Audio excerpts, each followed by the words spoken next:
From the big British castle, ho, ho, ho, ho, ho, ho, ho, ho, ho, it's Christmas time. Adam and Joe are just arriving at the Christmas shack. Look at the ceiling, something's hanging there in black. It's Steve Lamack.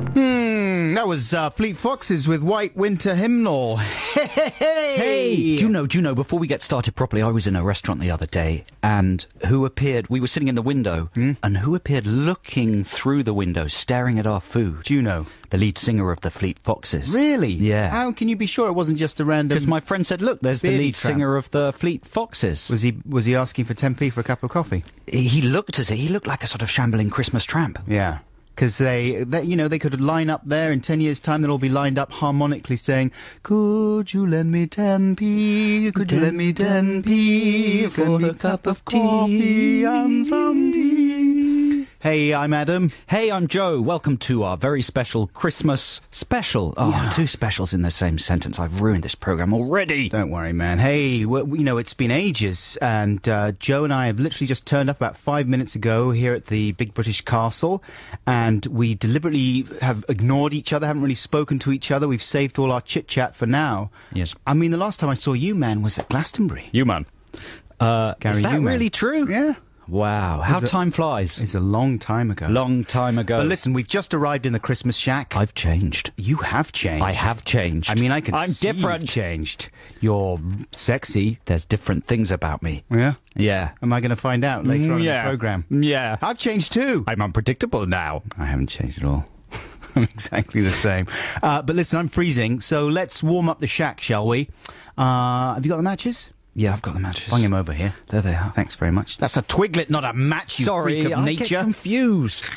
Okay, here we go. I've got the matches. Here we go. Just wobbling the logs there, mate. It is chilly, isn't it? Yeah. Close the door of the girdle. There we go. Just, I can strike the match off this twiglet, in fact. freezing. There we go. Ooh! Steady on, mate! You always do that. When am I going to learn? I had the crackers attached to my knackers again. Oh. Thanks very much. We were saving up those explosives for next year. I know, I had to pour all the champagne over the fireball as well. We were going to cause an incident, and now we can't. Sorry about that. But listen, instead of champagne, because why did I say that like that? Champagne, yeah? Champagne. Because that's how it's correctly said. I was thinking that it might be more posher, but it came out wrongular. So instead of champagne this year, because it always makes me feel a bit acid, I don't know about you. Mm-hmm. Yeah? Yeah, not really. Not really? You just like happy. it? Well, I thought we'd go a different direction this year. But then so does acid. Right. I thought we'd go for G&Ts. No. In cans. That's powerful business. Don't you reckon? That's powerful stoof. Because I thought it might be kind of summery. I can't handle my G&T. You can. I can't. Just sip it. I bought ice as well. Did your mum and dad used to give you little sippies of plonkers when you were a kid? Maybe the odd bit of wine. Really? Yeah. I mean, famously, European parents often give their kids sips of wine. But my mum and dad my mum used to drink G&T. Did she? And she used to let me have a sip, and it's quite nice and sweet tasting, isn't it? Yes. It makes you feel very drunk. And so I like it, and I'm a bit like Obelix in Asterix and Obelix. You know, he fell into a big vat of magic potion, didn't he? Yeah, not G&T though. Yeah, but what magic potion is to him, G&T is to me. Right, so are you worried it's going to set you off again? It'll make me more drunk than normal. Well, just sip it, man. Look, I've got loads of ice here. And this is Christmas morning, Adam. I mean, we're in a very privileged situation with this programme. Christmas Day happens to fall... Christmas morning falls within our special slot. Yes, absolutely. It's the most holy of the holy slots. And families all around Britain will be... Drinking G&T. Drinking G&T. No, they'll be huddled in... They'll be huddled opening presents. I mean, it's 10 a.m. now, right? Or just gone 10. You don't open your presents at 10 a.m, boy. What time do you open them? After 6 lunch. or 7? After lunch, do you? Yeah. I disagree. Actually, do we do it after lunch? I can't remember. Maybe we do it... No, we do it after lunch. I think any healthy liberal parent would let their kids open their presents as soon as they get up. Oh, really? Yeah. No, you can have a couple of prezzies, but you can't have the whole bang shoot. Really? Young man. No, because otherwise it's just Why ludicrous. are you giving your kids bang shoots? I'm giving them a bang shooter. Why, they're not old enough to control bang shooters. It's just a Nerf bang shooter. Anyway, listen. While I dole out the G&Ts, would you like one, James? There you go, come on. And we're not encouraging people to do this kind of thing at 10 in the morning. To be honest with you folks, in the name of transparency, we are actually pre-recording this show. So this was a few weeks before Christmas, but and it's late at night. In fact, it's 5 in the morning. We're in Denmark. That's not true. But it's the evening for us, so G&Ts are allowed. But you're not allowed because it's only 10 in the morning, just gone. So get yourself together. Go for a jog, come back, then you can open your presents. Oh. Right now, before we go any further, here's a bit of music, and it's from The Cure. Are they a Christmassy band, James? Not really, are they? They're a wintry band, I'll give you that much.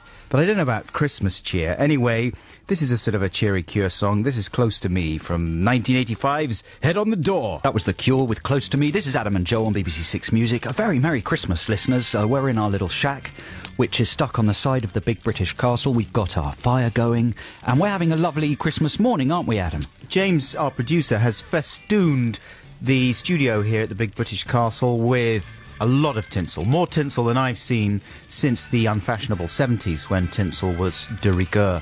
Now it's very unacceptable taste-wise to have tinsel. It's a little tacky, isn't it? It's very tacky, and our household is incredibly... You know, we've got a You're minimalist... sophisticated, aren't you? Super sophisticated. Walking into your house is like going into, like, the Habitat shop window. Yeah, it's a lot like that.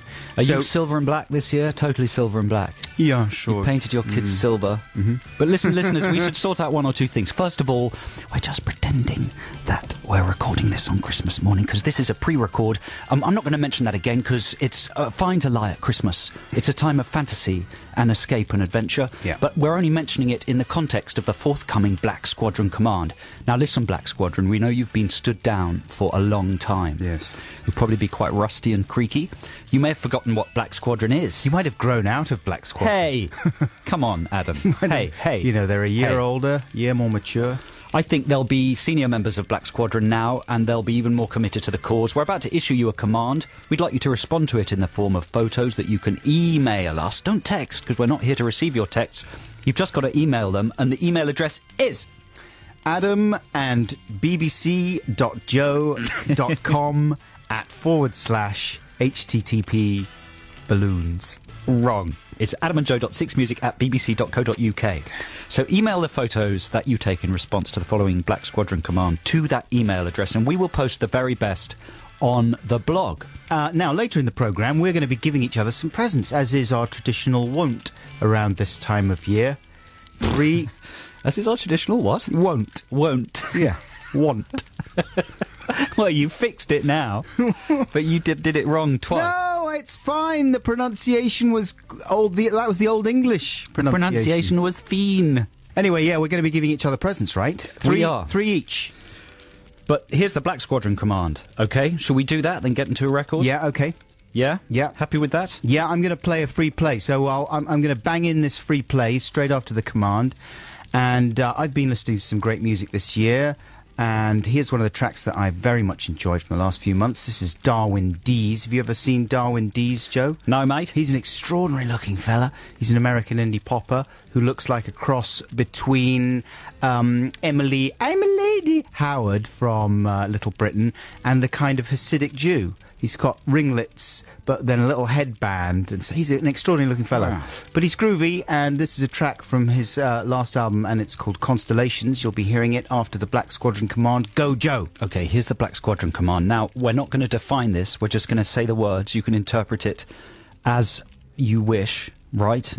Here it is. Black Squadron, stand by. Your command is Tinsel Undies. Jungle Boogie, that was Cool and the Gang. Hey, Merry Christmas, listeners. Yeah, Merry Christmas, listeners. This is Adam and Joe on BBC Six Music. We're here in our little Christmas shack with the fire crackling. You can probably hear that in the background. And I don't know whether you know, but at Christmas it's traditional to give presents. Yeah, that's true. Where does the tradition of giving presents come from, Joe? It actually comes from this is QI. the dawn of time. The dawn of time. So early man, Yeah.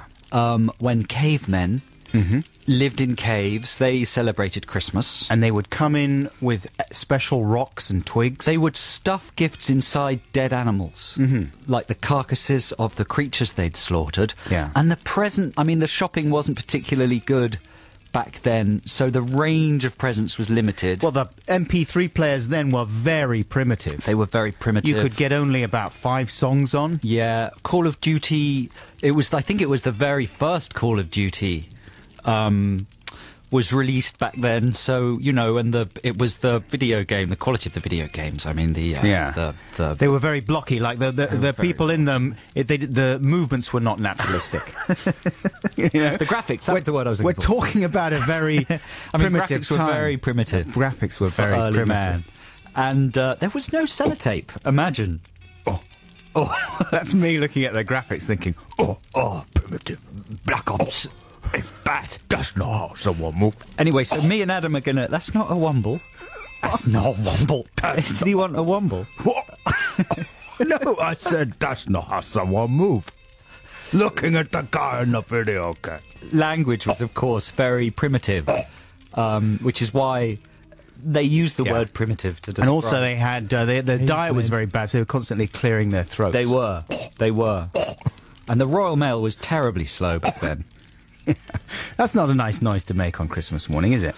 Listen. Yeah, we're going to give each other presents. We've bought each other presents. What sort of rules have we bought these presents within? We used to have a budgetary limit, didn't we, of sort of a tenner? Yeah. But that ceiling has been smashed in recent years. Someone smashed the ceiling. They stood up too quickly. Yeah. Have you applied any parameters to your present buying? Well, last year you very generously gave me David Byrne's bicycle diaries. I know, and you sent me a strongly worded email saying no serious gifts. Yeah. And obviously that had stuck in your mind for a year. I loved that book, by the way. It's my Lavy book. It's been my Lavy book for 2010. Well, that's a great compliment. It's all right, man. I've read a couple of pages every time I go in there. I can picture you reading it, and it fills my heart with... That's interesting. A Christmassy... That's what I've done every day. The stench of mince pies. There you go. I can smell the mince pies. The mince pies. Anyway, listen, yes, present.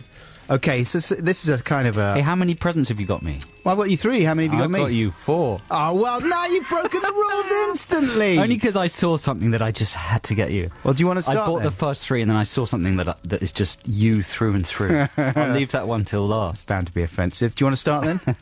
No, you go, girl. That's what they say these days, isn't it? Yes, it is. So this is a beautifully wrapped present. Oh, it's heavy. It's got really lovely wrapping paper. You know what? This is from me and James. Is it really? Yeah. Really? James has just raised his eyebrow in a way that suggests in a James Bond style way. So this is wonderful, and it's sort of soft. It's the size of a... I don't know what it's the size of. A book. No, not a book. Oh, I think I might know what this is actually. Better is than it the a book. size? Yeah. Something far more precious than any book. Well, this is a very loaded gift. Look at that. Yeah. Joe is unwrapping a heavy Perspex obelisk. Well, this is going to make me sound quite sort of conceited to announce what this is. It's Adam and Joe Sony Gold Award, what we got for our show last year, was it? Or was it this year? This year. 2010 has all happened since we've been off the air. What an amazing... gift. Thank you very much. What are you going to say? Come on, speech. Thank you very much. I mean, what's the deal? I've got so many questions are going through my head. Because Joe wasn't at the Sony Awards, you see, back at the beginning of the year. So I accepted on behalf, and Chris Evans handed over the award. It was an amazingly exciting night. It was. And it was really sad that Joe couldn't be there. So now, come on, pretend you're up on that stage. You've got Chris Evans looking at you, saying, richly deserved, he said to us, which was really nice. Thanks, Chris. That's very kind of you. It seems strange holding this award whilst in the middle of this particular show. What an astounding award. And thanks very much to everybody who works on the show. Yeah? That's what I say. You see, it's a good thing I wasn't there. I'm no good at making speeches. And I also got you something to go with it. Did you? Yeah. Adam's foraging in his Buckles bag. Oh, now you're talking. 'Cause I know you're a fan. The Top Gear calendar 2011. You love Top Gear, don't you? I love Top Gear. No, you seriously do, though. No, seriously. No. Seriously. Yeah. I love Top Gear. I know. Look at that, the Top Gear calendar. This is a BBC thing as well, isn't it? Look, so we're well within our rights to talk about it. Do they put funny things on there? What kind of funny things do they put on? How have they customised it? Because it says on the front, what does it say? Look. with added Clarkson, May and Hammond. How do they add extra Clarkson, May and Hammond to it? Well, they've put pictures of them in it. Oh, it's got the Lamborghini Murcielago LP670 SV. I love that car. You do. I knew that was your favourite. Oh, it's got James May pulling a face. It's brilliant. What a calendar. It's good, Oh, isn't March is going to be a especially good month. I mean, it's been a tricky year for the Stig. Has it? Haven't you been reading the papers? No. There was all sorts of scandal about the Stig. He What's tried he- to blow his cover and publish a book. Oh, that's The BBC right. tried to stop him. Yeah. There was a court case. I mean, it's been a troubling year for Top Gear and the Stig and Top Gear fans. Yeah. I mean, there wasn't a point behind that. I'm just bringing you up to speed. You brought everyone down, though, haven't you? We've got to pick it up now with some more fun music. Oh. Here's Julian Casablancas. I James wish it was May. Christmas today. It is, you idiot! Julian Casablancas with I Wish It Was Christmas Today. I've already told you it is, you moron! You're listening to Adam and Joe here. Happy Christmas, listeners. It's time for the news. I wonder what David's doing this Christmas morning. What do you think Christmas in the Bowie household is like, Adam? I would say probably around 10 in the morning. Yeah. A little bit of light festive miming. Followed by a superlative game of charades. Gerards. Charades. Who do you think comes over to the Bowie household on Christmas morning? Brian Eno. Brian Eno. Does he join in the miming? He refuses to do miming because it's too traditional. Instead, Brian points to a huge collection of drawings of his own buttocks on the walls, each one with a different letter on it. And when he points randomly at each letter, the person playing charades has to conjure a charade-based game. Yes. Are there gnomes? Starting, yes. Yes, there are gnomes. How many gnomes are there in the Bowie household on a 16 Christmas gnomes morning? on the Christmas morning. On the Christmas 16. Yes, it must be 16. 16 gnomes on the Gnomes. Christmas. Are there any elves? No. No. And is there anything? Are there gifts for the little children? And is there perhaps a little coin for Tommy the beggar boy? Yes, well, that wasn't there even is. Bowie, That's anymore. from Bowie's Tony Newley Face. Yes. And Bowie, of course, dresses up like Of course the he Pixie does. King. Pixie King, of course he does, with his big jockstrap. Jared. Yes. For one morning alone, I am Jared, and I will give you gifts only if you do my bidding. I wish I was at Bowie's house this Christmas morning. It would be amazing.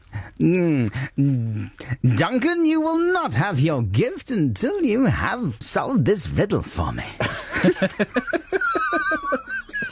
What's the riddle? What?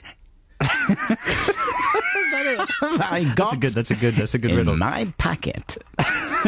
Oh dear, there's a peculiar atmosphere in the room. It's a fun atmosphere, come on. Hey, listen, this is Adam and Joe. This is BBC Six Music. Merry Christmas morning, listeners. We're in our little shack just outside the big British castle, and we're exchanging gifts. Yeah. Are we going to do some gift action right now? Let's do a gift in a second. Okay. Yeah. How are you doing for refreshments, everyone? We've got some Twiglets here. Are you I've had happy? a load of Twiglets. Yeah, you happy with them? Yeah, they're I mean, like old man's bones. I notice you never suck them, you just crunch them right No, up. you can't suck a crisp. They become soggy It's and not a lose their crisp, crispness. it's a twiggle. Yeah, that's the whole point. Yeah, but it comes within the subset of crisps. Do you know how they make twiggles? It's a crispy snack. They line the twiggles up. It's like a firing squad. Really? And they're nude, like they line up the nude twiggles, and then like a guy with a high-pressure hose full of Marmite comes. gun. And he sprays the heck out of those mothers. They all fall over. Some of them don't make it. I'm not going to lie to you. I'm not A going guy with a hose full of Marmite gums. I'm not going to sugarcoat it. Some of them don't make it. Really? But the ones that do are the best of the best and delicious. That's like a kind of average Marmite advert. That would be a good pitch for a wacky new Marmite ad, wouldn't it? So what are we going to do before we open the prezzies? Because all I care about are the prezzies. Well, would you like to hear a bit of music from a haughty young ice queen? Yes. Here's Laura Marling. Oh, mate. Laura Marling. She's beautiful. She's so beautiful. She's terribly sensitive. She's like a She's not, you know.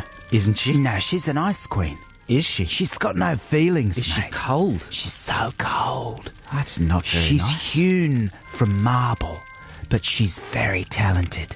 But she's got ice in her heart, because that's what it takes to get ahead. Well, there's a sad, brutal truth for Christmas morning. That's what Christmas is all about, man. Brutal truth. Brutal truth. Yes, that's very true. That's what Jesus wanted. I want a present. Well, you're going to get one. Hooray! This is Adam and Joe. This is BBC Six Music. Happy Christmas morning, listeners. We've been exchanging gifts because it's traditional. And here's a present from me, Joe, to Adam. Thanks, Buxton. man. Now, you always give me good presents. That's one thing about you that I can say. I mean, you know, as a friend in many ways, you're a letdown. Uh-huh. But as a present giver, you are pretty much second to none. Intelligent, thoughtful, creative, surprising. I'm unwrapping the gift, as you can hear. This is a flexi book. A flexi book? It's a flexi book. It's about the size, you know, it's A4 magazine, but it's a hard spine. What have we got here? Oh. Now, I've been observing your guitar skills. Oh, yeah. Because Adam's quite a good guitar player. I can't help that you're a bit stuck in the past. I am a little. With your Neil Young and your Bowie and your 60s and 70s repertoire. So I've decided to give you a gift that brings you slap bang into the noughties, which is the last decade I know, but it's better than the 60s and 70s. And it is Lady Gaga, the Fame Monster guitar tabs. Here's a guitar. I've had it specially brought into the studio, an acoustic guitar.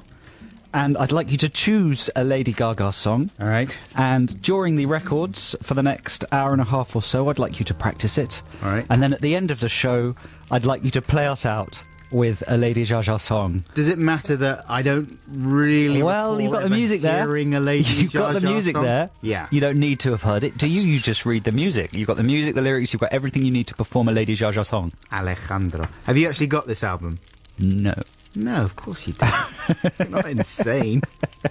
Yeah, you know Alejandro, right? You know that one. Obviously, I know Alejandro. I know. Why obviously, though? I know Dance Why in obviously? the That's Dark. not even the big hit. The big hit is Bad Romance, or whatever it's called. Telephone is the big hit, isn't it? I don't know. That's Bad Romance is the one they sing. Da, da, da, da, da. Is that Bad Romance? How yeah, is- that's the one they sing on the X Factor the whole time. I don't. You see, I don't know Da, Bad da, Romance. da, da, da. I That's kind all of- you need to know. Telephone. How is telephone going to sound on the acoustic guitar? That's the idea.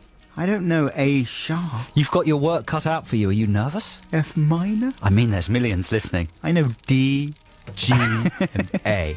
You've got everything you need to do a cracking performance. Are you going to do telephone? Have you selected that then? I think I'm going to have to try telephone. All right. Sure, yeah. Well, listen, while Adam has a little practice, why don't we hear a bit more music? This is a free play from me, and this year was very exciting because, of course, Orange Juice released their box set of everything they'd ever done, and if you're a regular listener to our waffle, you'll have heard me bemoaning in the past the lack of availability of their oeuvre. And it all plopped out a couple of months ago in a fantastic box set. And this is from the album Texas Fever that has been unavailable for years and years and was always one of my favourites. This is a track called Bridge by Orange Juice. Vampire Weekend with Run. This is Adam and Joe on BBC Six Music on a lovely Christmas morning. Yes, absolutely. But, you know, even on Christmas Day, I find it hard to be entirely uncynical about the world. Christmas is the traditional time when I present my list of things that annoy me to my family. Brilliant. They must love that. Yeah. I look forward to it. Before I give out any presents at all, I stand in the middle of the room like a kind of musing comedian from Mock the Week, and I unfurl a large piece of paper and I say, you know what winds me up? And then I sort of go on for a while. I mean, they're genuinely things that wind me up. You're going to do that now? Yeah. Wicked. Because it's Christmas Day, that's what I do. Have a bit of gin and tonic. Do you never do that? Is that not a tradition in your house? Yes. The worsties list. The worsties list. How's your worsties list getting on? Cornballs. In the Cornballs household, there's no worsties list. Is there not? There's a besties list, a loving list. Yeah. Yeah. On my worsties list this year, right? And I added quite a few things to my worsties list this year. One of them, a minor worstie, was the opening title montage from The Apprentice with Alan Sugar saying, I'm not interested in any steady eddies or cautious carols. What's a cautious carol? He just made that one up. Obviously, it barely alliterates, though. I mean, it's a C. And it's sexual equality. All right. But I just got sick of hearing about it every steady eddies or cautious carol. Like, they never varied the montage at the beginning. It drove me insane, ladies and gentlemen. We love you. That's the audience going crazy for my appearance on Michael McIntyre's Comedy Road Accident. Here's another thing that winds me up, right? Come on, this is good stuff. It's good. I like it. Go, give us another one. And this is a genuine thing that happened to me at Legoland, right? Mm-hmm. In a very long queue. We got there just at the wrong moment. Literally queuing for 1 hour. Then, when we were right at the front, just about to buy our tickets, because we'd made the mistake of not buying them online, they open up a new window right next to us. So we go over to the next line, but loads of people had crowded in there before us. We ended up further back than we were before we switched. No, that's like what happens at banks. Yeah. Yeah. It happens in all sorts of situations. That's what makes my story so very enjoyable. Yours has got a Legoland twist. Exactly. Can you put a Lego twist on the story? Because I'm going to be brutal. It feels like quite a sort of old observation about queuing at banks. But the thing that's new about it... Listen, stay with me. I'm not being nasty. The thing that's new about it is the Lego-ness. So just put a Lego twist on it. Like what? How do I put a Lego twist on that? Were the booths made Lego-shaped? Were they Lego-shaped? No. No. They were just booths. Okay, nothing I can do. I tripped over some blocks. Is that the kind of thing you're thinking? There you go. I was scrambling for the shorter queue, but I tripped over some blocks. That's it. It's got a Lego spin. Yeah. Is Legoland good? The best part of Legoland is the, bits of the world constructed from Yes, Lego. well, that's the old school area. That's been there for years. That's the the best rides are a new development. Yeah. I would want all elements of the rides to be made out of Lego. Still going on about Lego. Sorry. My list is very long. I mean, it's going to be going right through the show, my worsties list, because people love this kind of thing. I'm telling you.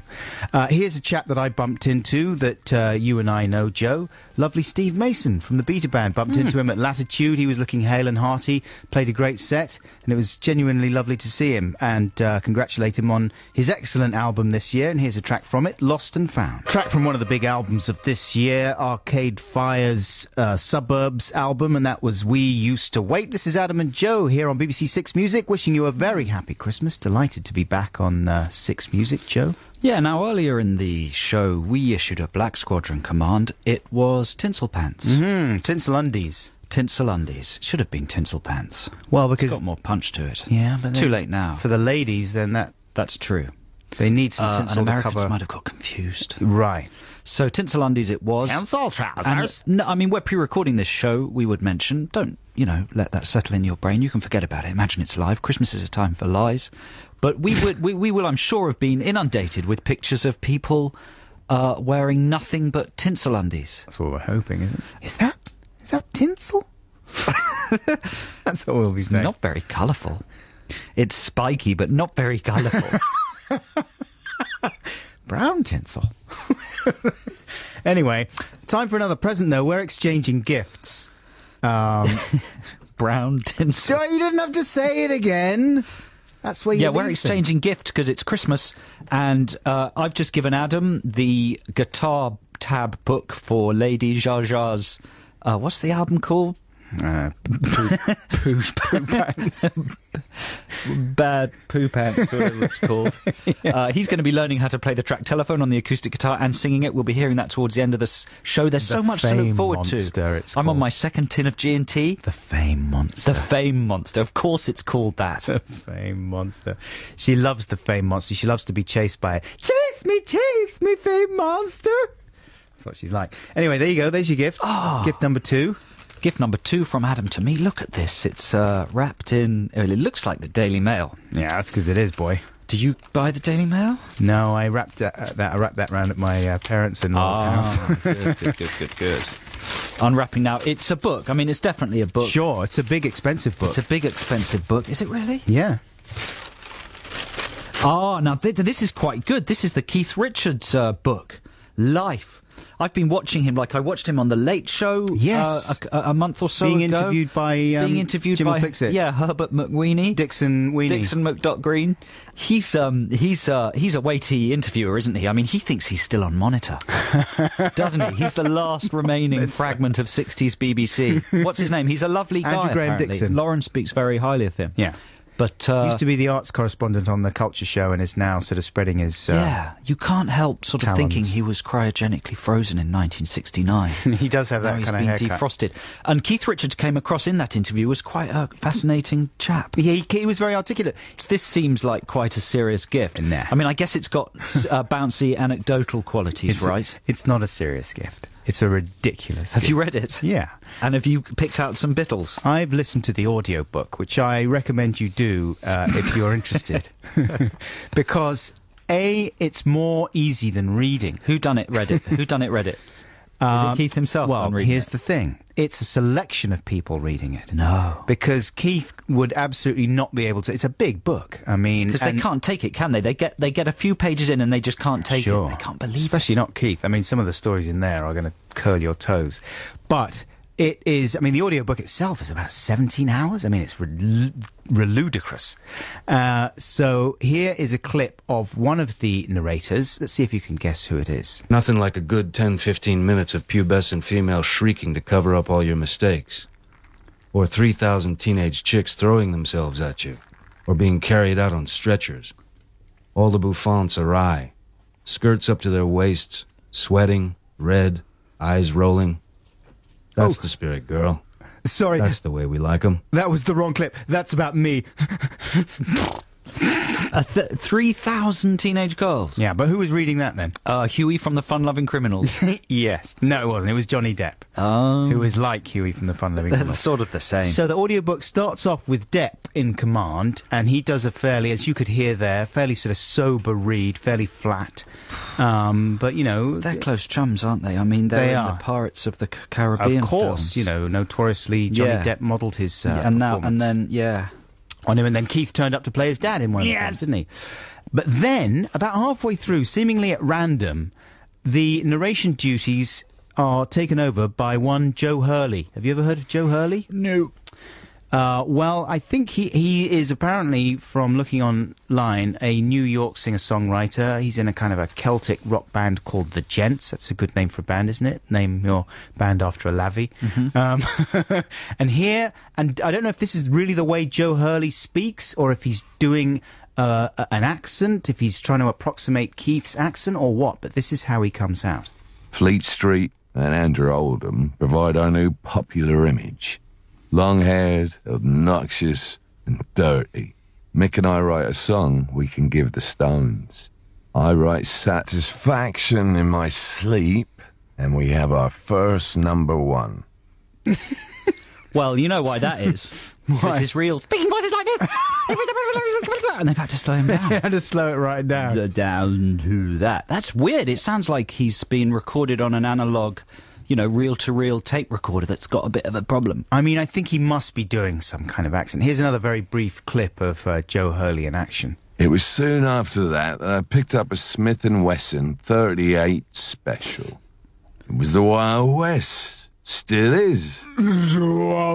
Slightly West Country there as well. I mean, you're only allowed to read Keith's words if you've been pretty much maimed by drugs. Yeah, exactly. Well, of course, the king of all Keith Richards impressions was Phil Cornwell, who did an amazing impression on Stella Why Street. didn't they get him to do it then? Yeah, I don't know. But instead, at the very end, you get Keith himself. And Keith starts, like you can tell that they've only been able to do like 10-minute chunks with Keith before he gets That's all Keith can do, 10-minute tired. chunks. Yeah. So here's sort of relatively perky Keith. Aside from poaching, which I haven't done since then, I lead a gent's life. I listen to Mozart, read many, many books. I'm a voracious reader. I'll read anything, and if I don't like it, I'll toss it. He's not talking about books, is he? No. No. No. But then he gets tired. He gets tired and it gets a little bit late and things start to slow He down. doesn't specify the books. I mean, it could just be the Mr. Men books. He does, yeah, in absolutely. an ongoing cycle. He'll read anything. His favourite... I read Lauren Shaw a lot. Charlie and Lola. It's suddenly gone quite posh. If I don't like... No, but he is. That's the secret of Keith, is that he Is it? He is kind of posh. Anyway, here's another little clip where he's a little bit more tired. It wasn't too long after Mick's ribbon cutting that he called me to say, I've got to tell you this now. Tony Blair is insisting that I accept a knighthood. It was incomprehensible for Mick to do it. He'd blown his credibility. I rang Charlie. What's all this about a knighthood? He said, you know he's always wanted one. I said, no, I didn't know. This never occurred to me. No. No. I didn't know. Anyway, so I thought half the fun of getting you this book, rather than just the audiobook, would be for you to do your own narrations, right? You to do your... Because it's a fun thing to do. Everyone should have a Keith impression in their locker, right? All right, I'm ready now. Turn to page 173. There's a little bit there about writing or recording the last time, which might be interesting. The last time was recorded during a magical period at the RCA studios in Hollywood. The work was always intensely hard. The gigs never finished just because you got off stage. Let's go back to that. You can't write it. That's more or less what it's like. Let's have a go. Have a go. Okay. Because I think it helps to kind of pretend that you're on the lavvy. You know? That's my Pierce Brosnan technique. The grunting. That was a magic discovery, but so were these riffs. No, that's a bit too fruity, isn't it? That's turning into... Who is that now? It's like Leslie Phillips. No, that's David Frost I'm turning into now. I think Keith and David Frost are quite similar. These crucial, wonderful riffs that just came. I don't know where they came from. I'm blessed with them and I can never get to the bottom of them. When you get a riff like Flash, you get a great feeling of elation. It's worse than mine. I've never been happier. Wicked glee.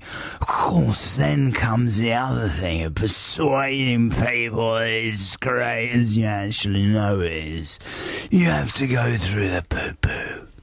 Flash is basically satisfaction in reverse. Wow. Yeah? Is it a good book? Are there, like, shocking stories? Like, I read the Motley Crue one. Oh, yeah. What's the most awful thing you've come across? So far, I mean, sort of casual references to having leprosy at one stage. I can't figure out if he's being serious or not. Halfway home, I realised my legs weren't there.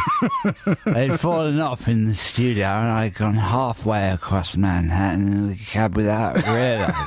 Yeah. And suddenly I was playing a riff to give me shelter, and my finger just popped right off. I knelt down. It fell into Mick's mouth. I knelt down to bow before the Queen. I was jolted with a cold jolt of realisation that I still had a whole syringe in my forehead. Anita Pattenberg came and she was sucking on my toes while I listened to the Queen. And the Queen was looking at Anita and she said, "Oh, Laura, blanda data."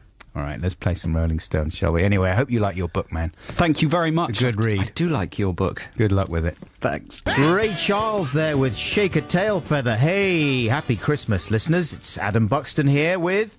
Hey, I'm Joe Cornish. We're Adam and Joe. You're listening to BBC Six Music on Christmas Day 2010.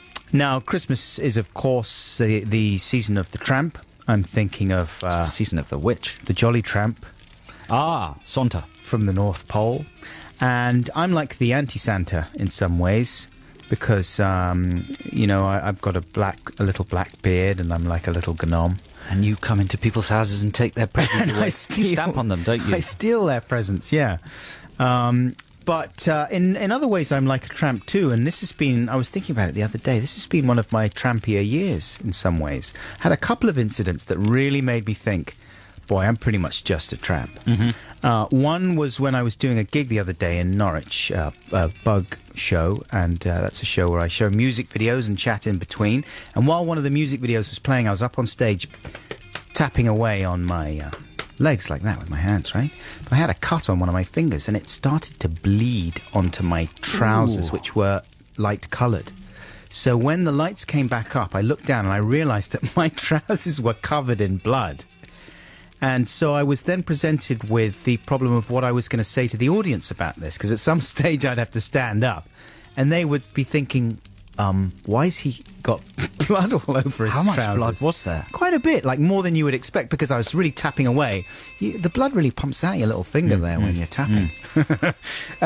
So I thought, what am I going to do? What would you have done? Would you have not mentioned it and sidled out? But there was no way I could hide it. What colour were the trousers? Were they pale trousers? Yeah, they're like the ones I'm wearing today. Really so they're like... I probably would have just hit them with the truth. Well, that's what I did. I hit them with the truth. I said, listen, I was tapping away there and I've got blood all over my... But they went all quiet. The audience went quiet, and because they thought it was weird, which it was. And I felt very naked, and I felt mental in front of them. I felt like I've Naked revealed and mental. That's myself. sexy. Here's another incident which was less mental but more tramp-like. Yeah. And maybe I made a bad judgment call on it as well. I was on the train heading to London, and I went to the lavatory cubicle there, and I was going to wash my hands at the end of the exercise. And first of all, I put soap from the dispenser on my hands, and then I went to rinse it off. No water in the tap, right? So I'm pressing the little stud there. There's no water coming out whatsoever. Absolutely nothing. So I think, what am I going to do? Because my hand's covered in this stinky gunk. So I tried to sort of wipe it off, maybe get the tissues and wipe it off. But it was so sticky, there was no question of me being able to go back in that state. So I was like, what am I going to do? There was not even drips coming out of a tap. So what do you do? What would you do? Wipe them on probably wipe them on the bum of my trousers. No, because they're still going to be sticky. This is what I'm saying. I don't know. What did you do? Wash them in the lavvy. You wash them in the toilet bowl. What was the state of hygiene of the bowl? Well, look, I didn't dip it right in the bowl. I'm not totally Where was this again? This was on the train heading from Norwich to London, right? And there was no, and I went to another lab as well. There was no water in any of the toilet cubicles, right?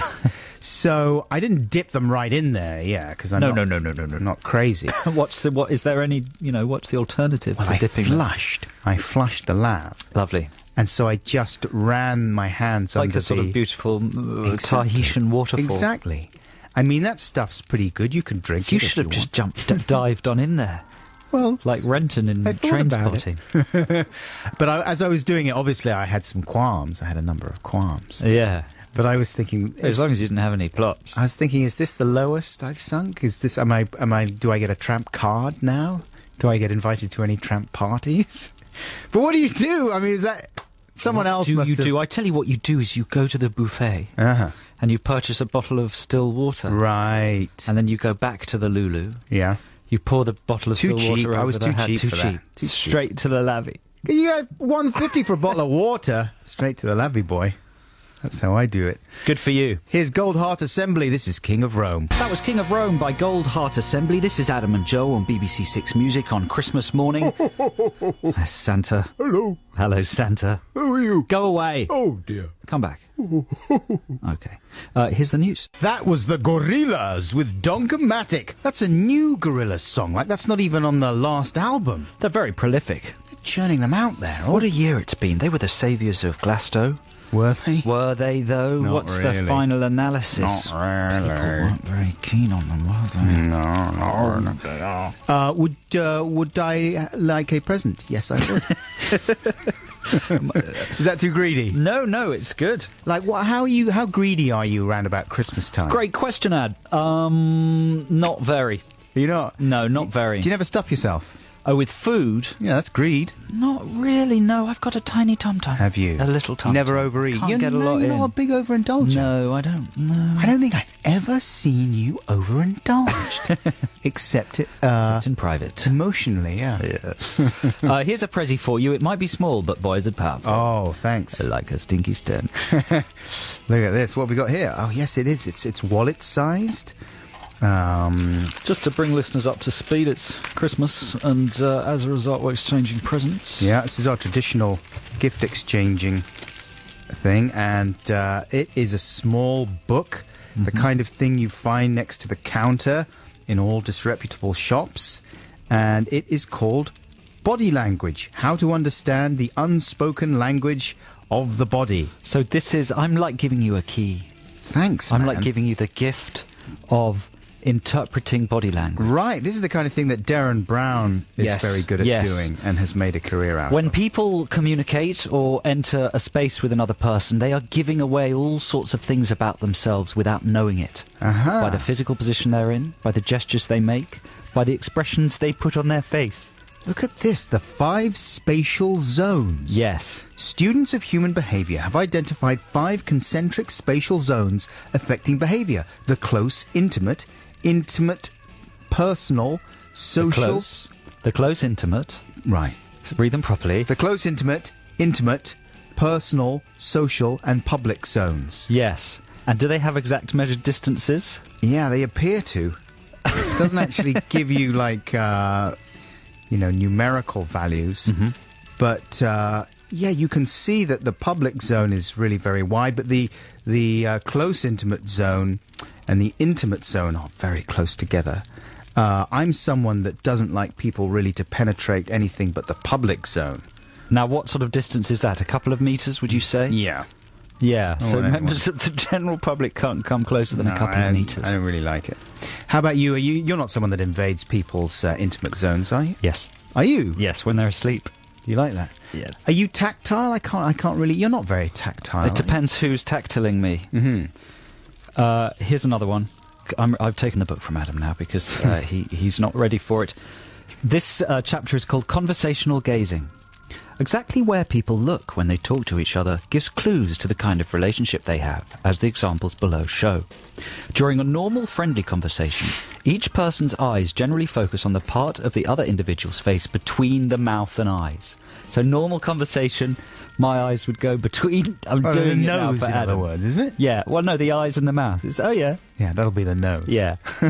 An experienced negotiator might give a conversation a purposeful air by focusing on the other person's forehead. What about the eyes? I look at And the eyes. And eyes.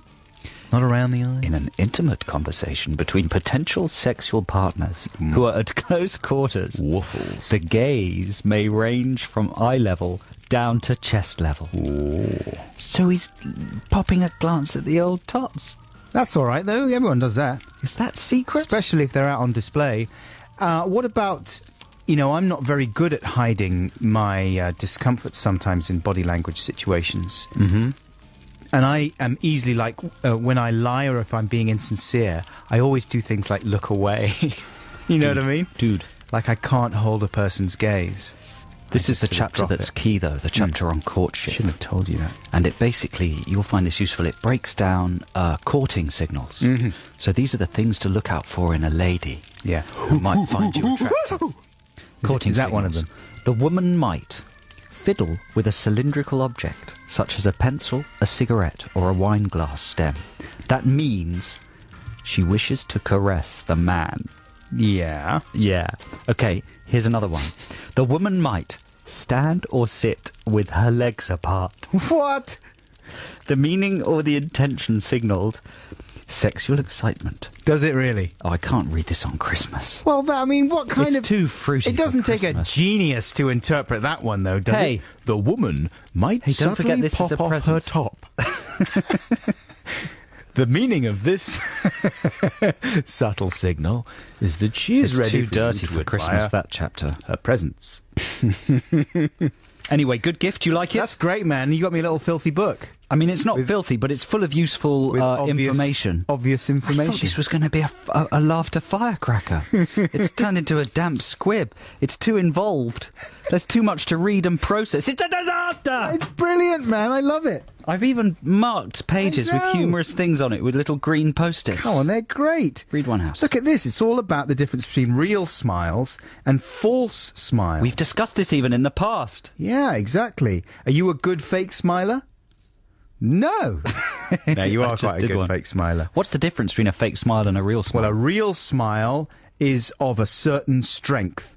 A fake smile may be of an incorrect strength. That book's BS. A fake smile may appear far too quickly or far too slowly. You mean I just get a fixed grin on my face if I'm in any kind of social Rictus. situation? Yeah, like a rictus. But I think it's a convincing rictus. But sometimes I can feel it cracking and I can see my eyes deadening, you know what I mean? What a great gift. Yeah, that's a great gift. Thanks, man. And it's very handy size It's as so well. handy. Because I can pop it right in If the you're in bin a and it'll fit really easily.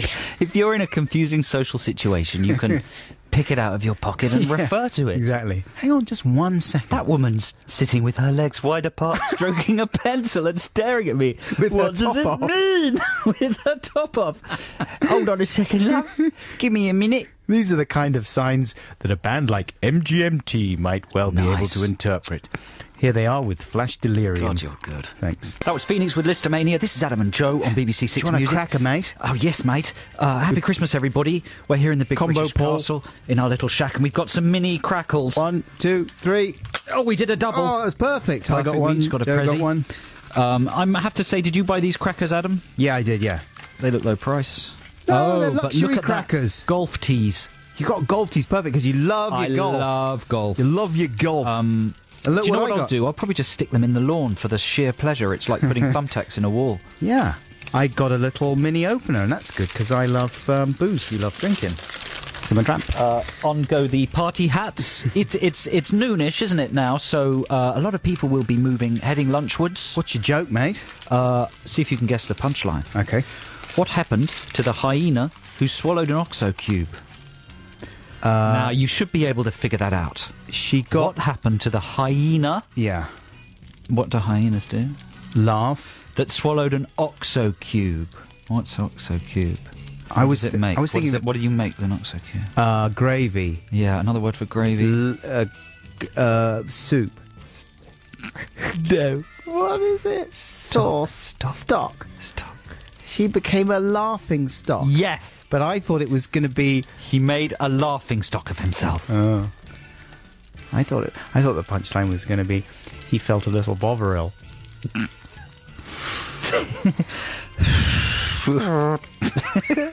Ask me your one. Okay.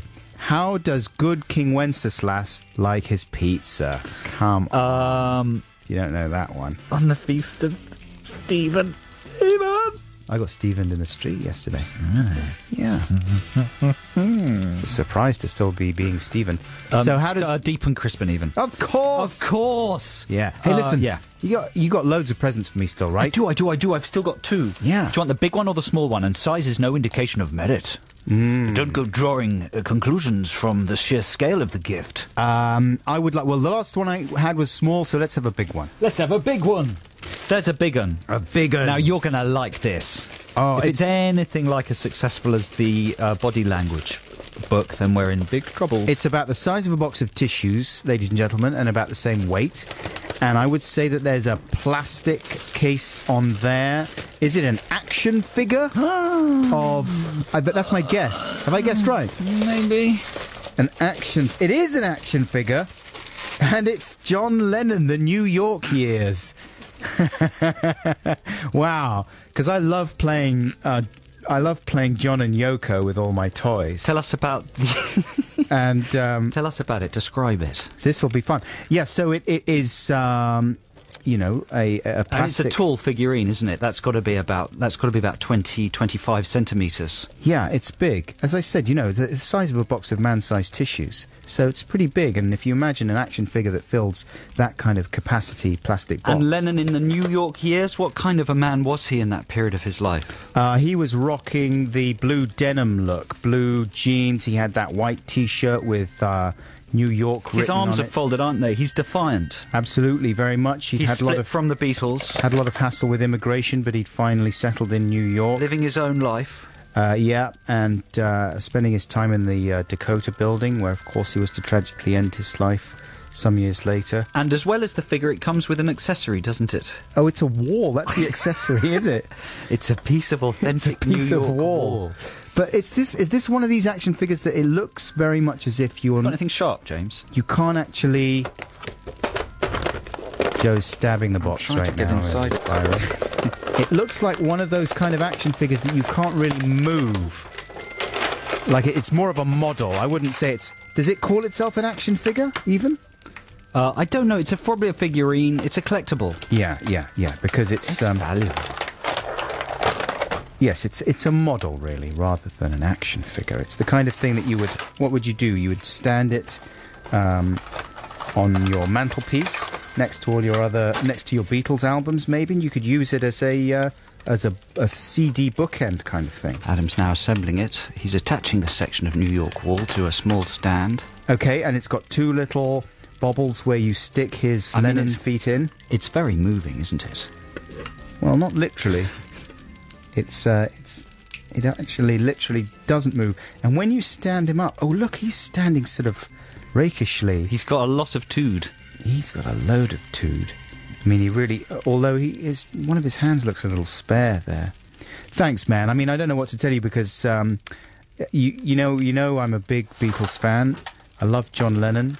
And you just went ahead and got me a model of John Lennon. It was cheap. That means a lot. Oh, look, his head moves round. Sure it does, all the way round. Look at that. You can move it right He's looking round. the wrong way. I tell you what it says on the bottom of this John Lennon figurine. It says copyright 2006, Yoko Ono Lennon.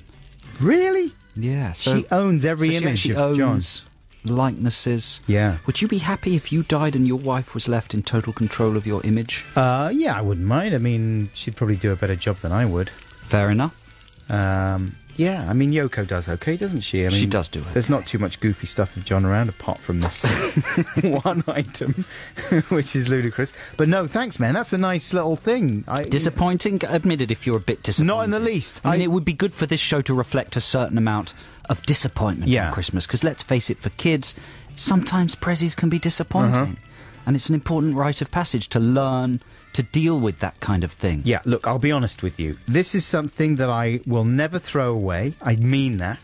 But I'm never, ever going to do anything with it. It's just going to sit there on my shelf next to all my kind of SpongeBob SquarePants merchandise. You could give it to the kids. They might enjoy playing with it. Yeah, what are they going to do? Imagine the adventures. I'm John Lennon, all right. To them, it's just a random guy with glasses. I'm going on a lost weekend. Great. It could be worth a lot when the new Yellow Submarine movie comes out. What's going on here, Paul? I've written a song. I'm doing a cover of Stand By Me, Paul. Dr. Robert there by the Beatles. They're a good band. Don't know, have you heard of the Beatles? No, I'm not really into the Beatles. Oh, what's your problem with the Beatles? I just haven't heard much of it. Well, you should watch X Factor. They had them on there the other day. I will. And they were good. Everyone was singing their Beatles songs. They did them really well, I thought. Yes. You know what I'd like to see on X Factor is a Bob Dylan one. Because they did a Bowie special the other day. And that was quite, moving. Did they? Yeah, they were singing Heroes. Really? Was Bowie present? No, Bowie was not present. You see, that's the difference between him and other artists. Which other artists have turned up for their specials? Well, that's a good question, isn't it? Elton John wouldn't have turned up, would he? Maybe nobody turns up. McCartney turned up famously, did he? Yeah. Did he? He turned up, but Bowie didn't turn up. I'd like to see them doing a Bob Dylan special. Uh-huh. I think that would be very good, and, there's a lot of classic tunes there that they could really murder in an entertaining way. It's a good context for protest, isn't it, the X Factor? It's a switched-on show. It's very politicised. It's a politically charged forum. It's a politically charged forum, and it's the ideal place for Bob to put forward some of his more controversial and provocative sung poems. Don't call him Bob, though. Bob, why not? He doesn't like Bob. That's his new name for the Nintendo generation. That's demeaning. It's not demeaning. It's empowering. But listen, hey, what? These old-time stars...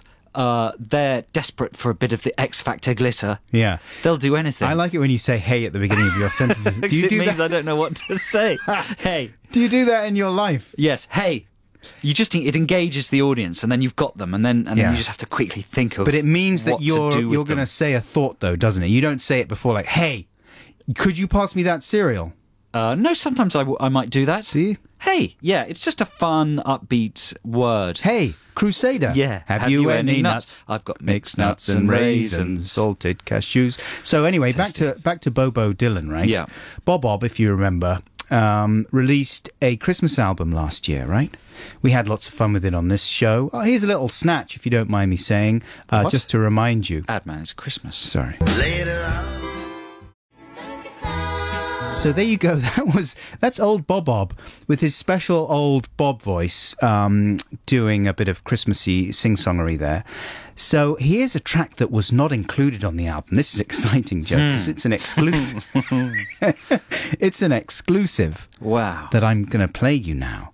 And no one has ever heard this before, right? Are you ready for brand new? What? Tell us. What is it? It's an old classic. It's it's a new song that he's just written. It's all about television ads at Christmas. Right. Have a listen. There are ads that are meerkat-based, loved by the nation, and the Halifax ads in the radio station. But do you recall the most wonderful adverts of all? Television ads at Christmas, festive advertising fun, kicking off around October, bringing happiness to everyone. All of the famous people are coming out to sell you stuff. Please give them all your money, 'cause times are getting kinda tough. Peter Kay is clowning round with Twiggy and Danny Minogue. Ellie Goulding sings your song. It sounds like it's gone slightly wrong. Here's a brilliant Russell Brand book, and one by Michael McIntyre. They should keep you nice and toasty if you stick them on the fire. He's the king of comedy, don't you know? Look at all the supermarkets. Look at all the crap they stock. Look at Jamie Oliver bouncing round. He's a total Christmas man. Selling you a giant turkey. He's selling you some booze and pies. Don't worry about your waistline. Santa really likes big thighs. Soon it will be Boxing Day with ads for all the sales. Then the new year after that with diet ads, 'cause we're so fat. Right now I'm so very happy, like I am when I watch Glee, watching all the festive adverts and dancing round my Christmas tree. Oh, my baubles. He fell over. And smashed his baubles. He smashed a couple of his Christmas baubles. You know what that makes me think? That song. It makes me think, does Dylan enjoy Christmas? Is he having a happy Christmas? Maybe he should watch less telly. It sounds as if the adverts are dragging him down. I can't tell in that Bob Dylan song if he likes the adverts or if he's annoyed about them. I think he's annoyed by them. Why? Well, he can't stop watching them because they're so beautifully produced and they're so loud. You know, I personally enjoy the Christmas adverts, don't you? Yeah, I guess I do. There's a lot of feuding parties going on, aren't there? I mean, everyone's having a party. Sure. Littlewoods are having one. M&S are having one. Well, the big party was the Take That party a couple of years back. Yes, but now everyone's doing it. And of course, Iceland have one as well, don't Sure. they? I mean, and they have different sorts of food at different parties, depending maybe on the socio-economic bracket that the party holder lives in. Don't they? I mean, it's true. I mean, M&S that's a posh party. Yes. And they've got less food. You're probably going to have your Stephen Fry's there, Jennifer Saunders. Erudite company, a large country house. Yeah, book-lined shelves. Yes, warm log fires. Whereas your Iceland party, I mean, Jason Donovan in some tights. Of course, not to impugn the food in any way whatsoever. Not at all. There's no value judgment being made here. And they have a lot more food. Oh, wait. They have a lot more food at the Iceland party. It's like they're trying to overcompensate for something. Well, because the standard of conversation is not so high, you're saying. Do they have to fill their... No, I thought maybe they can't afford a lot of food most of the year round. So having a lot of very cheap food makes everyone feel more festive. You're on shaky ground there, Santa. I mean, they've got prawn ice cream. They've got all sorts of insane concoctions. There's no rules in Iceland. I'd much prefer, don't get me wrong, I'd much prefer to be at the Iceland party. I would never get you wrong. I'd rather be at the Iceland party because it's more down to earth. Well, the people in the M&S party are snotty. They're snooty. And snobby, and they're so up themselves. You got Stephen Fry standing in the corner delivering his drunk. and He's probably Bon drunk. Mot. He's probably drunk. He's drunk out of his launch mind into a really long on joke. ginger wine, do a great big long anecdote. Twiggy is bitter. Oh. She's bitter, bitterly cold, not personality-wise. She underdressed. She's bitterly cold. Whereas at the Iceland party, you got Jason Donovan, Jehan Donovan. Yes, you've got Jane McDonald and the cast of Loose Women, and they're just much more relaxed. But which party would Dylan go to? Who are his celebrity friends in reality? Does he hang out with other famous people, Bob Dylan? Alicia Keys. Really? He likes Alicia. Well, he's probably at some Brooklyn hip-hop Christmas Yeah. party then, isn't he? With Sure. heavy beats. That's right. Don't you think? Pass the Because he's like a sort of rapper. Courvoisier. Exactly. He's sort of the first of the rappers. Yeah. But, He's Parappa the Rapper. yeah, I liked him mentioning the Halifax radio station advert. That was my favourite ad of the year. That's a good one, isn't it? Because how they're can having you a tune lot of into fun that in radio there. station? I wish I knew. I would like to download the podcast. We should make our show a bit more like that, shouldn't we? Oh, I've been trying to, but you are resisting. You are resisting. And Jamie Oliver as well. He's got a big advert, hasn't he? His perfect Christmas, though, like he went to go out. You know the perfect Christmas ads? He's setting up the perfect Christmas. you can win one, can't you? You Isn't can that win the a perfect deal? Christmas. Well, by now someone has won the Right, so perfect your Christmas. whole town or village can win a perfect Christmas, which seems to involve Jamie Oliver and a film crew turning up and blowing artificial foam snow Yeah. all up in your What house. happens, because the weather's been all over the shop, we're pre-recording this show, I don't know if it is actually snowy this Christmas Day where you are, listeners, but it has been very snowy over the last few weeks. What happens if Christmas Day turns out to be another blizzard? Do they still spray, or do they clear the snow away for you? No, they would spray the foam snow on top of the real snow. The real snow. Because it doesn't melt. It's less dirty. Yeah. But I'd And like to then- hear from the person that won that competition, because presumably that was awful. It's all absolutely rubbish. And then you're standing out there trying to get fake snow out of your mouth, watching kind of a bad projection of the snowman on someone's house. Does Oliver turn up? Is he part of the... Does he turn up and cook for you? Yeah, I would Do you think say. he's happy about that, or is it a little bit of social, sort of forced bonhomie? I imagine they're paying him. So it's probably okay. We'd like to hear from you if you won Jamie's Christmas. Maybe it was fantastic. I'm a funny person, I often make up jokes. My jokes are more amusing than those of other folks. When you hear my joke, I think you'll find that you agree. Come on, you're all invited to a made-up joke party. And can there be a bigger made-up joke party than Christmas Day? I mean, that's where all the unloved jokes like Little Orphans go, is crackers, of course. Who makes them up, the jokes in crackers? Well, funnily enough. Is there a sort of standard text, do you think? Do they all come from the same source? Because they're kind of timeless. You don't find contemporary gags, do you? No, they never seem to change They're very much at age-old. all. Yeah. In fact, it seems to be a kind of unspoken agreement amongst the community of the world that they'll never actually improve very Who were much at all. crackers invented by? Ah, well, that's an interesting question. Sarah Cracknell. Yes. Yes. From the band Saint Etienne. Yeah, she invented them. Really, when she cracked one off Yeah. and one of the other members of Saint Etienne trapped it in a glass. That's not the expression. You trying to say farted? That's cracked one off is a different thing. Oh, That's, is it? Well, yeah, and I know. Sarah Cracknell Anyway, wouldn't she do cracked that. one off and he trapped it in a glass. And one of the other members of Saint Etienne Bob Stanley.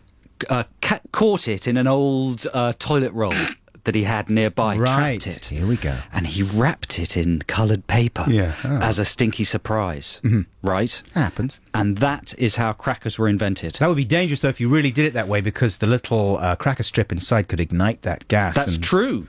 There'd be a little explosion. That would be a Maybe- good twist for Although for maybe, crackers. maybe that's how the explosion works, how it's powered.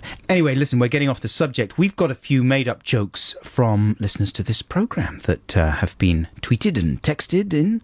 And do you want to start this one, Joe, or do you want... Sure, yeah, we've been canvassing made-up jokes, and of course the criteria here is that they've got to be authored. And we've become pretty good at kind of fishing out the ones that we think have been written by someone else. But as a result, some of these can be pretty demented, right? And the list we got in front of us here reaches new levels of dementia. Have you looked through them, Adam? I've seen a couple of them, but I'm coming to these more or less cold, Okay. like the weather. Here's one from Stephen Riley. Here we go. Why was the Welsh pigeon who lives in a hive disappointed that the festive season was over? I don't know. I wish it could be Christmas every day. So let's break that one down. Welsh pigeon, die, wish. That's a Welsh name. Who lives in a hive. Bee, is there no... Oh, pigeon, there we go. Cood, and that's it. What? Who? How is wish and lives in a hive connected? Why was the Welsh pigeon who lives in a hive disappointed that the festive bee, season was bee. over? Die, wish it could be. Yeah. That's absolutely... That's three different things there into one line from a famous song. That's clever, isn't it? He could have put die again at the end. Die wish it could be Christmas every day. Die. Nice job there, Stephen. Congratulations. Here's one from Slab Squat Thrust. That's a good name, Slab Squat Thrust. I mean, that's the kind of name that I would name a son of mine or something. Mm-hmm. What do you get if you cross James Bond and an After Eight? A mint spy. Now, I don't even understand that one. What? How? What's not to understand? A mint spy. A mince pie. Oh, now I understand it. Yeah. Like a mince pie is a Wow. Christmassy thing. A mint and a spy. A mince pie. That's quite good, isn't it? Can that be made up? Yeah. I mean, that's a brilliant Christmas joke as well. Thanks, Slab Squat Thrust. How about this one from Steve Wells? What did Jonah Louis... This is for maybe older listeners who can remember Christmas number ones from the past. What did Jonah Louis say when he turned vegetarian at Christmas? Stop the carvery. That's good. That's a good Six Music joke. Good Six Music joke. Because, you know, he's an artist. I mean, everyone will know that song. That's a classic song. Here's one from Grant Solo. Hey, I'm going on holiday to Narnia this Christmas. I booked it at a well-known travel agent, Tumnus Cook. That's a character from Narnia, Tumnus. Yeah, huh? Thomas sounds like Thomas. That's right. Sounds like Thomas. Oh. Getting aggressive. Being very aggressive on Christmas Just Day. trying to fill the blank void with some sort of emotion. That's what I'm trying to do with my life, too. Sorry. Oh, this is from Song Warmonger as well. Have we already read out one by Song Warmonger? No, not yet. Okay, Song Warmonger says, what is the Three Kings and Shepherds' favourite song? I repeat, what is the Three Kings and Shepherds' favourite song? Manger Zone by Kenny Boggins. Now, Song Warmonger has... I'm going into analysis very quickly there, just to fill the silence. Absolutely. Song Warmonger has included Boggins in there. Mm-hmm. For us, Kenny Loggins, Boggins. Manger Zone, of course, sounding like Danger Zone. Yeah. That's a single letter replacement, which is an acceptable criteria for a joke, statistically. I mean, swapped and removed letters from Boggins and swapped one word from Danger Zone. Mm-hmm. Failed to really preface or foreshadow Kenny Loggins in the setup line. Oh, gosh, I stopped listening. Did you? Yeah. Well, that's where you made your mistake. Because now you can't follow what I'm saying. No, I absolutely stopped. I'm Yeah. just giving Song Warmonger some tips for next year. If he or she had included some aspect of Still Loggins explaining it. in the setup line, the punchline would have worked a bit better. Blondie there with Heart of Glass. She's like the kind of woman that Santa would hang out with, I think. Do you think? Yeah. Why do you think that? I can just imagine her in sort of a red skirt, you know, with a fluffy white edge. The same kind of stuff that Santa would wear, but a sexy version. When you picture Santa in your head, which popular media portrayal of Santa do you tend to think of? You know, the fizzy drink version.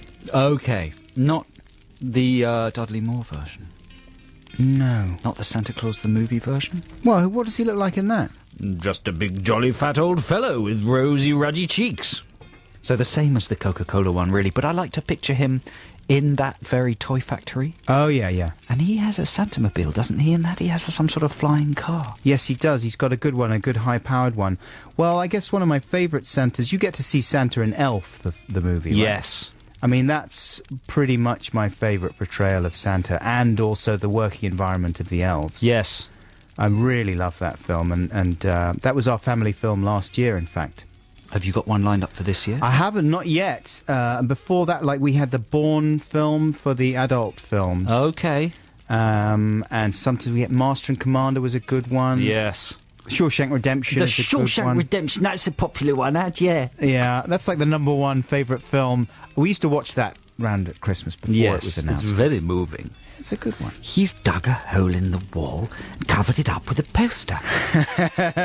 Well, it's hard finding films that cross all the various taste and generational boundaries. You know, Christmas, it's true. that unifies all the different generations. And Groundhog Day is obviously one of the best ones. You go for quite modern films, don't you?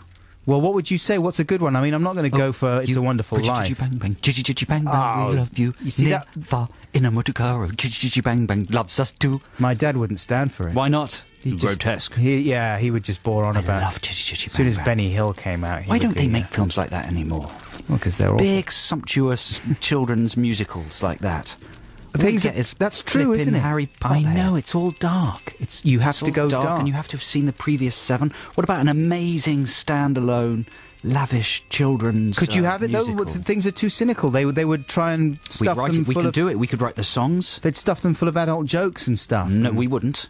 No, would we not? No, it would be brilliant. All right, man. It's time for me to give you a present. Oh, that's very exciting. Here you go. It's a Thank little you very thing. much. This is a personalised gift. I don't know what you're going to Is make it of this homemade? one. It's kind of. Kind of homemade. It's fragile. It's wrapped in a rubber band. It is fragile. It's come a long way, I tell you. Has it? Yeah. Wowzer, maybe it's from New York. You went to New York, Far, didn't you? further afield. Further even. than that, is it from Australia, mate? It's not far. That would be ruddy exciting. Not that far. Not that far again, wrapped in the Daily Mail, this time the female section. My favourite section. Oh, well, this is peculiar. Yeah. Oh, no, it's a little book, isn't it? It's in a plastic bag. It's multicoloured. It's small and square. It's got a fish on it. It's a little notebook. It's a notebook. It's from the Maldives. Yeah. And it says Notebook Maldives. It's got a fish and some sand. And it's written. It's actually handwritten. So Adam has bought this notebook, and my God, he's written a... I did a little picture There's in the a drawer. I back. flipped to the back, and it's a little bit fruity. I'll read it to you. Can I read it? Is it suitable for reading? Yeah, it's suitable for reading. You can Page 1. flick Profound around. Maldives thoughts. I went and to the other bits Maldives with for my Joe wife. from Ad, Christmas 2010. Thought number 1. Life is not measured by the number of breaths we take, but the number of moments that take our breath away. Like now. And that's a quote from Bass Hunter. And where did he say that, Bass Hunter? I think maybe his first album. Really? Yeah. Here's a quote from Andy Peters, who Some of these, may know. some of these quotes are real. Some of them made up. You have to guess. You have to which. guess. Quote, save up your pennies, because try buying nice things without pennies. You can't. That's Andy Peters. Said that to Does me he once. pay for everything in pennies? Sure he does. He's got a big sax. Here's a quote from Pixie Lott. Sandals are just shoes with a lot less material. That's a made-up one. That's a made-up one, but she's right. She can't spell technically- sandals, No. but that's Pixie Lott you don't for you. need to spell to be a great musician. Exactly. Here's a quote from Dr. Buckles, who is actually you. Funny thing to say when you're playing Scrabble and your opponent starts moaning that they've got no good letters. A bad word man blames his tiles.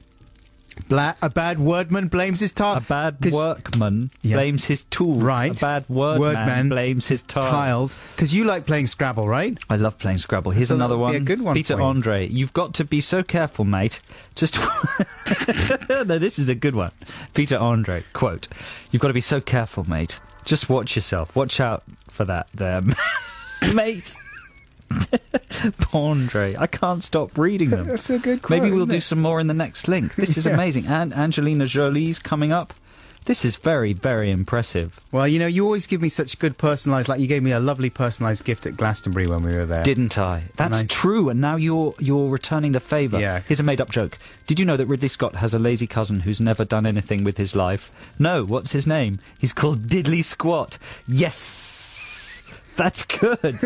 There's a quote from Angelina Jolie here. Yeah. Let's tease that. We're going to tease that. That's good radio. We're going to hear that quote from Angelina Jolie. How do you say her second name? Yeah, Jolly. She's married to Dom Jolly.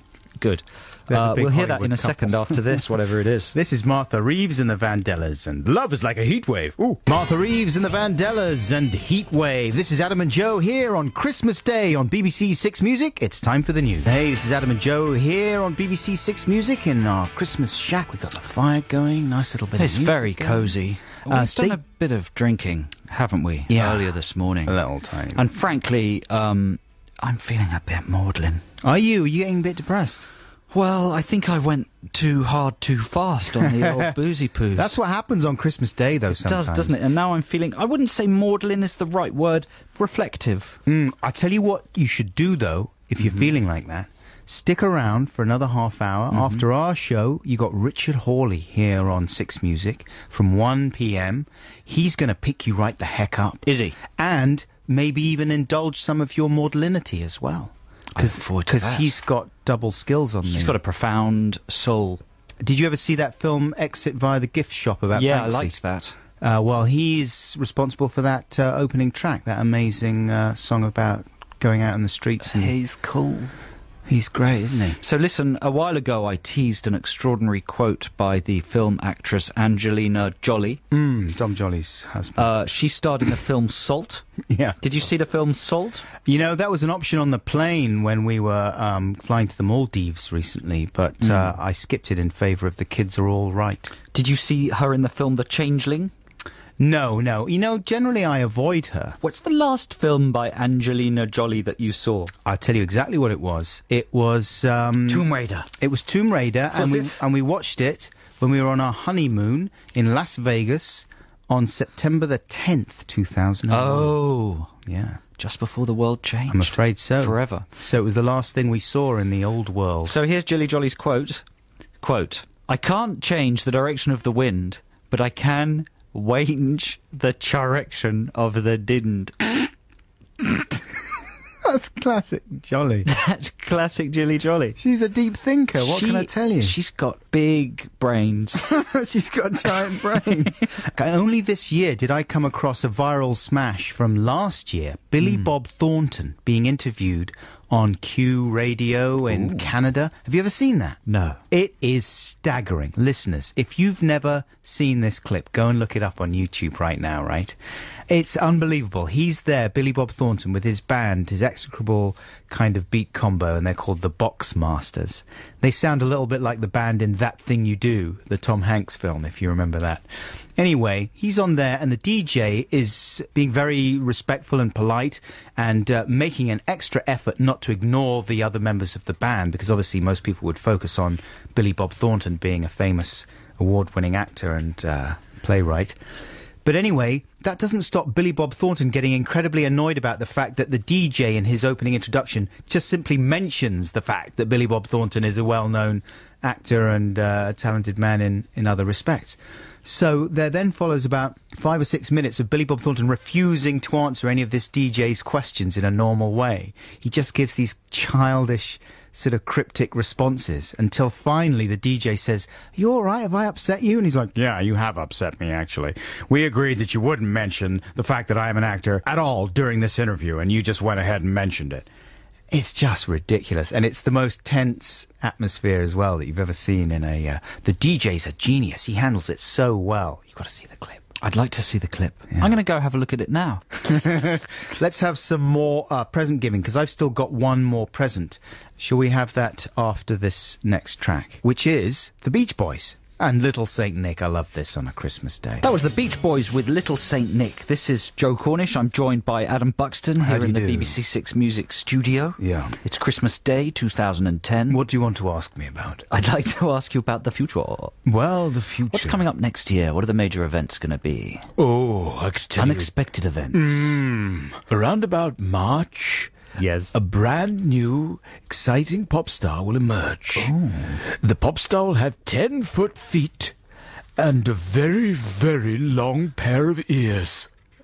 And they're going to be called Earsy Feet. And they'll play a new kind of music. Anything else? What will happen in the world of sport? Sport. Honestly, if my sporting career carries on as it has been, I've been like a sport dad. I've been going to rugby with my boy. That's the terrible irony of life, isn't it? Father who hates sport has kids who love him. And I have to But pretend. it keeps them occupied, doesn't And then it? the other dads come up to me and they start chatting to me about rugger and sport balls. Well, this may help you. Really? I saw this and I could not buy it for you. Oh, good one. Thanks, man. I'm handing Adam his present. This is a small present. It's very light. Any idea what that could be? I mean, it could be a wristwatch. The size of it. Why would you give me a wristwatch? Funny wristwatch. What could it be? Could it be? No, it's a funny wristwatch. Is it? Is it? Yes. He hasn't finished unwrapping it yet. I just guessed it, didn't I? Yeah, you guessed it. It's an Arsenal wristwatch. Because who's your favourite team? Arsenal. What's your favourite sport? Sport ball. Sport ball. Arsenal. Is it? Are they the Gunners? I don't know. Possibly. They've got a cannon, don't they? Yeah. Yes. Look, they're the Gunners. Put it on. Did I mean, that can get you out of all sorts of sticky situations, dude.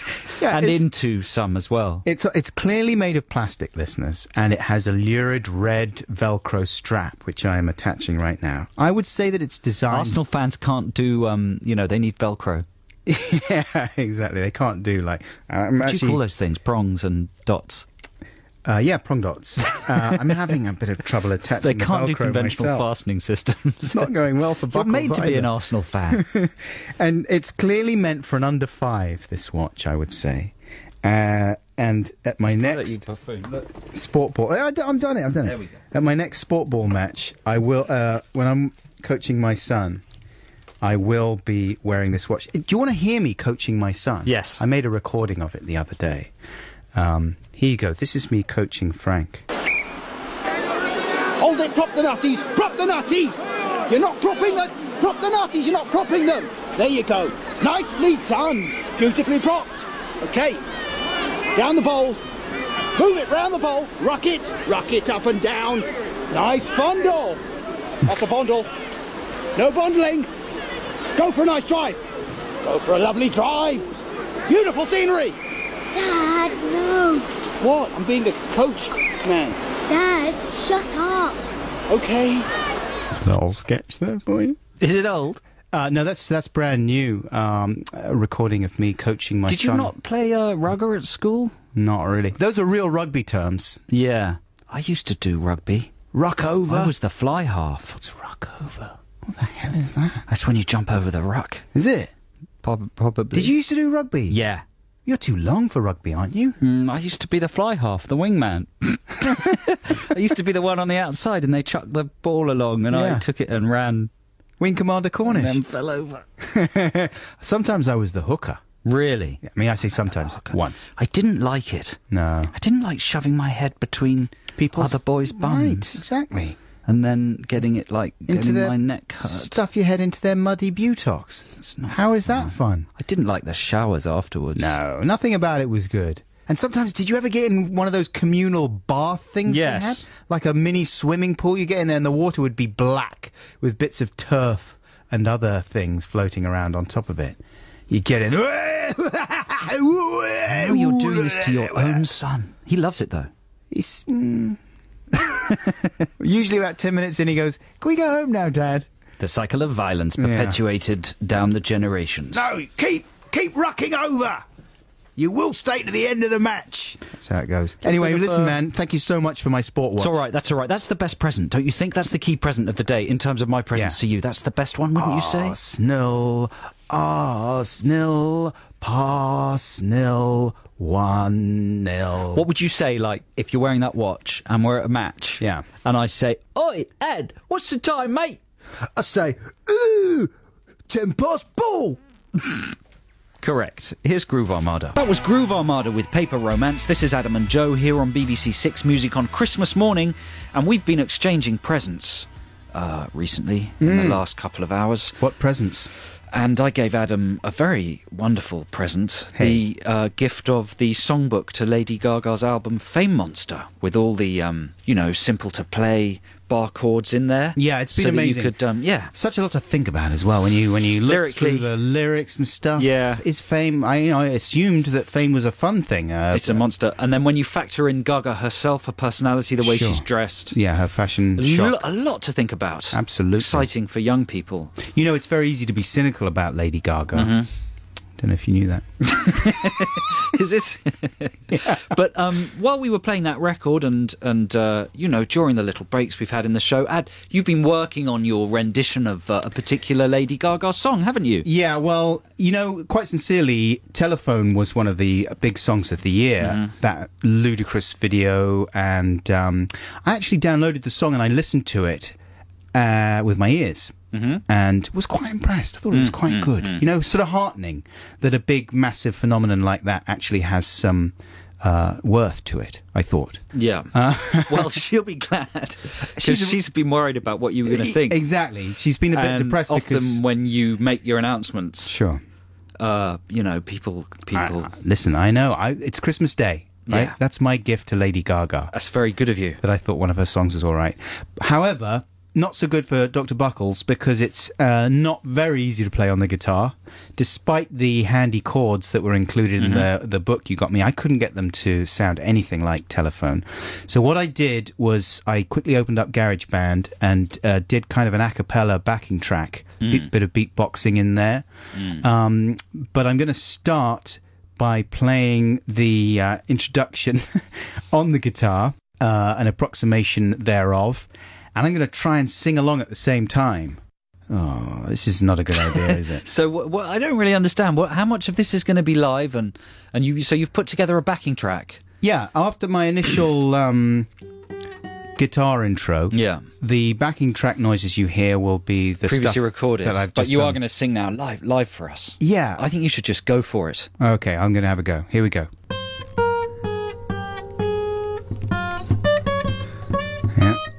Uh-huh.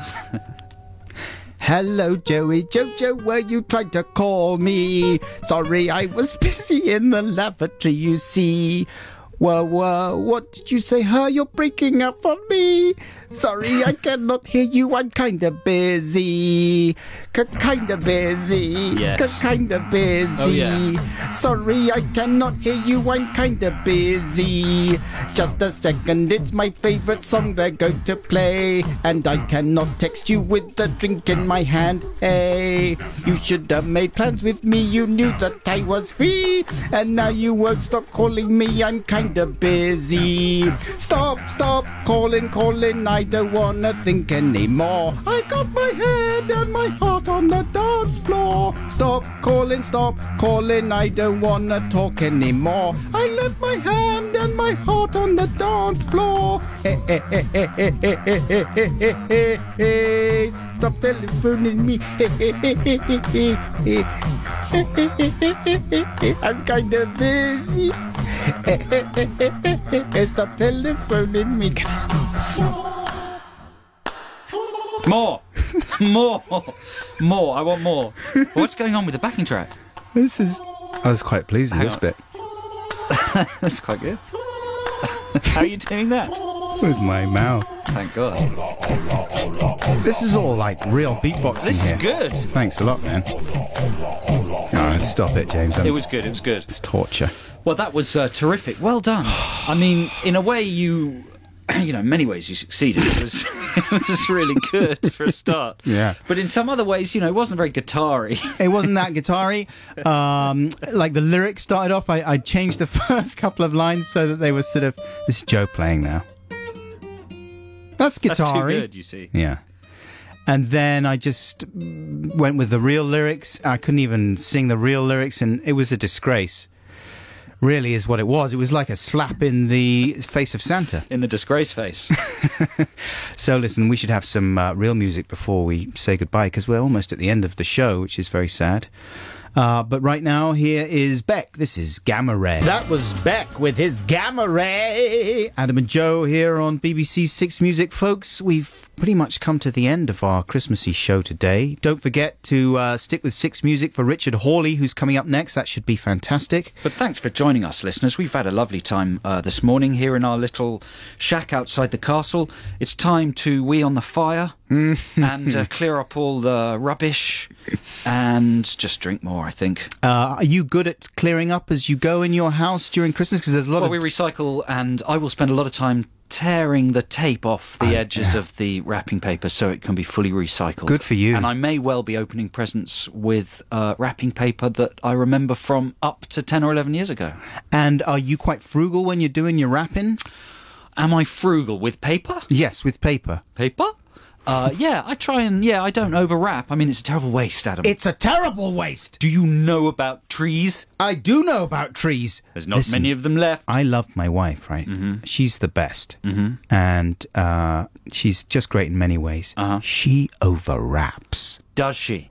Like by twice as much sometimes. I loathe your wife. And she's destroying the planet. Well, exactly. She's What's she single-handedly doing? destroying the planet. And the thing is that when I try and say, because I get very antsy, Yes. when I see her doing it, I'm like, do you want me to wrap that? I could probably do that if you want. Do you use that voice? Yes, I do. Yeah. Do you? Darling, do you want me to wrap that? I could do it if you want. I love you.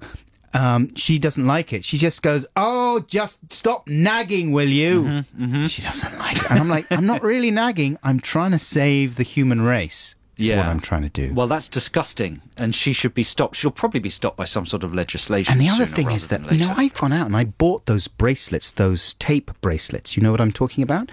It's a little tape dispenser mounted on a springy... Really? What are you laughing like that for? It's a brilliant No, idea. That's good. That's good. A tape-mounted wristwatch kind of thing. It's a tape, wrist-mounted tape dispenser. Yeah. And it dispenses small strips Yes. of tape, which are all you need to do the job. Maybe 3 or 4 strips per Prezi is all you need. My wife's got the massive roll. She's just tearing out great long hunks of the stuff. Sometimes she'll leave it twisting so it gets all twisted on itself. She thinks, she discards that one, pulls out another great long bit, wraps it all around. She needs to be taught a lesson. Who's going to teach her?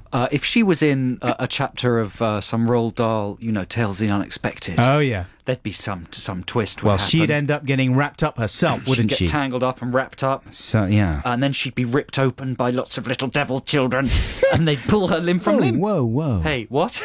That's my wife you're talking about. It's Christmas I know, she's Day. lovely. She's lovely. She's absolutely wonderful. She is. She's the best. So on that image, a woman wrapped in Christmas paper being pulled limb from limb by tiny satanic children.